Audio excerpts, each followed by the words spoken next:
There is one big secret that Hollywood does not want us to know about. And I'm talking about aspiring filmmakers, screenwriters, or you regular Joe Schmo who are watching Hollywood movies and thinking, hey, why on earth are these movies so shitty?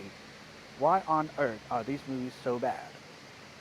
And that's what I will be explaining to you. And I will be making a suggestion. I'll be giving you a solution. So that's what this episode is all about. Welcome, story lovers, to the Story Dude Show with your host, Jared Dean Winchester, bringing you a new set of episodes for the month of October 2023. So let's get right into it, shall we?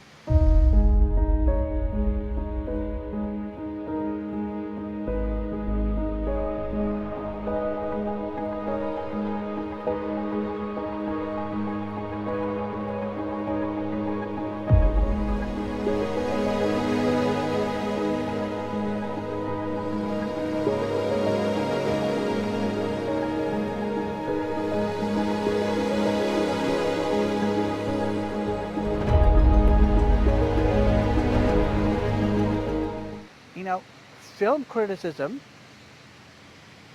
having taken a course myself, the criticism may have ranged from people saying that this is unrealistic, illogical, or not believable, which is actually one of the reasons why I don't look to YouTube anymore for movie reviews.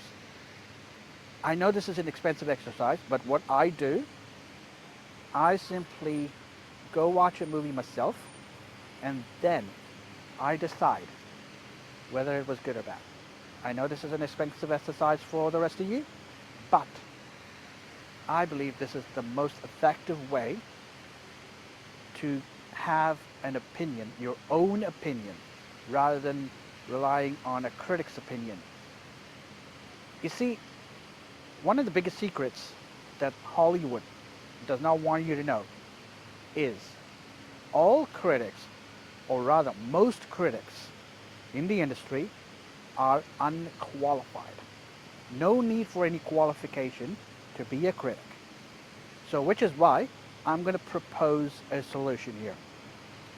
Now, the worst thing you can hear from a critic, you have to analyze their criticism for this.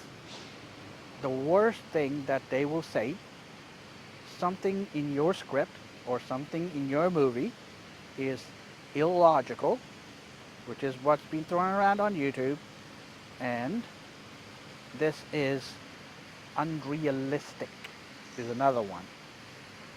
Believability, jury's out there, but in my opinion,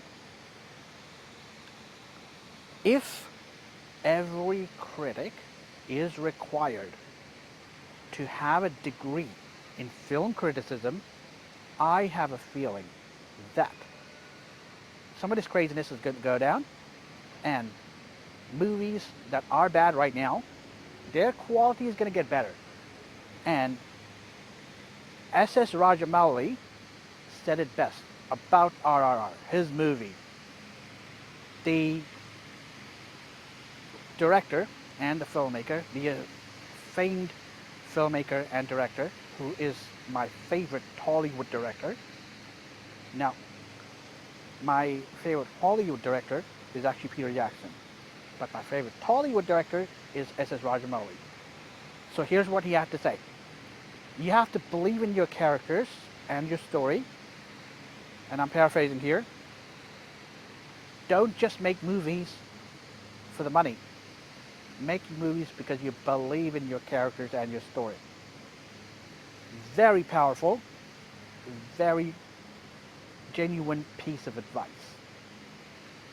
Highly recommend you watch his interview when you get the chance, and I highly recommend you take this piece of advice on board with you.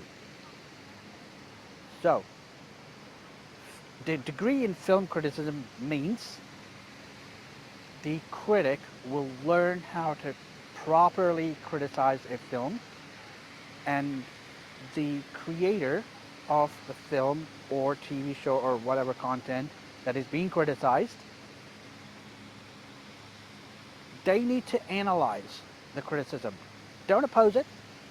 Now, people will say, "Oh, you hate critics, you can't stand criticism," and that's not. No, no, no. I simply analyze criticism, take it for what it's worth, pick the ones that's most useful, pick the ones that have constructive criticism, and with that, I then change my content. I formulate my content accordingly. I make my content accordingly. I adjust it accordingly if said content is in the pre-production phases. So, a degree for film criticism, it should be a must when becoming a critic in the industry. Experience, on the other hand, you'll never know, because with experience, you could easily end up with a critic who's criticized a lot of movies but only has offered destructive criticism, who only has experience in destructive criticism. Which is why one of the reasons a film criticism degree for critics in Hollywood is a must, should be a mandatory requirement for all producers. So, with that being said, my only hope is with this suggestion, more filmmakers would make quality content, more creative practitioners would put out quality content, because their belief in their characters and in their plot or in their stories will be realized. So with that being said, I hope you take this into consideration. Thank you for joining me. I post anywhere between 2 to 3 episodes per month of the Story Just Show. Be sure to check them all out. And until I see you again, don't forget to turn that page.